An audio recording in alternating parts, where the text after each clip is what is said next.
Pamumuhay bilang Kristiyano, Roma 12:1-21. Kaya nga mga kapatid, nakikiusap ako sa inyo alang-alang sa maraming pagkakataong kinaawaan tayo ng Diyos, ibigay ninyo sa Kanya ang inyong mga sarili bilang mga handog na buhay, banal at kalugod-lugod sa Kanya. Ito ang tunay na pagsamba sa Kanya. Huwag ninyong tularan ang mga pag-uugali ng mga tao sa mundong ito. Hayaan ninyong baguhin kayo ng Diyos sa pamamagitan ng pagbabago ng inyong mga isip para malaman ninyo ang kalooban ng Diyos, kung ano ang mabuti, ganap at kalugod-lugod sa Kanyang paningin. Sa biyayang ipinagkaloob ng Diyos sa akin, sinasabi ko sa inyo na huwag ninyong pahalagahan ang inyong sarili ng higit sa nararapat. Sa halip, suriin ninyong mabuti ang inyong kakayahan, ayon sa pananampalatayang ibinigay ng Diyos sa inyo, kung paanong ang katawan ay binubuo ng maraming bahagi at ang bawat bahagi ay may kanya-kanyang gawain. Ganoon din tayong mga mananampalataya, kahit na marami tayo, iisang katawan lang tayo kay Kristo at magkakaugnay tayo sa isa't isa. Iba't iba ang kakayahang ibinigay sa atin ng Diyos ayon sa Kanyang biyaya. Kaya gamitin natin ang mga kaloob na yan. Kung ang kaloob ng isang tao ay pagpapahayag ng salita ng Diyos, kailangang ipahayag niya ito ayon sa kanyang pananampalataya. Kung ang kaloob niya ay paglilingkod sa kapwa, maglingkod siya.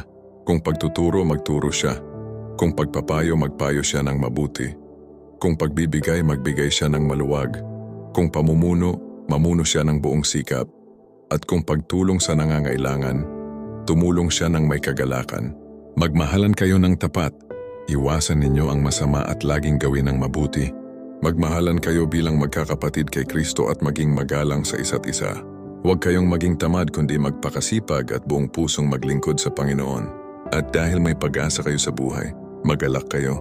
Magtiis kayo sa mga paghihirap at laging manalangin. Tulungan ninyo ang mga pinabanal ng Diyos na nangangailangan at patuloyin ninyo sa inyong mga tahanan ang walang matutuluyan.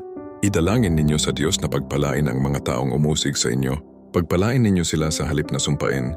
Makigalak kayo sa mga nagagalak at makiramay kayo sa mga naghihinagpis. Mamuhay kayo ng mapayapa sa isa't isa. Huwag kayong magmataas. Sa halip ay makipagkaibigan kayo sa mga taong mababa ang kalagayan. Huwag kayong magmarunong. Huwag ninyong gantihan ng masama ang mga gumagawa sa inyo ng masama. Gawin ninyo ang mabuti sa paningin ng lahat. Hangga't maaari, mamuhay kayo ng mapayapa sa lahat ng tao. Mga minamahal, huwag kayong maghihigante. Ipaubayan ninyo iyan sa Diyos, sapagkat sinabi ng Panginoon sa kasulatan, "Ako ang maghihiganti, ako ang magpaparusa." Kaya, kung nagugutom ang iyong kaaway, pakainin mo. Kung siya'y nauuhaw, painumin mo. Dahil kapag ginawa mo ang mga ito, mapapahiya siya sa kanyang sarili. Huwag kayong patatalo sa masama, kundi talunin ninyo ang masama sa pamamagitan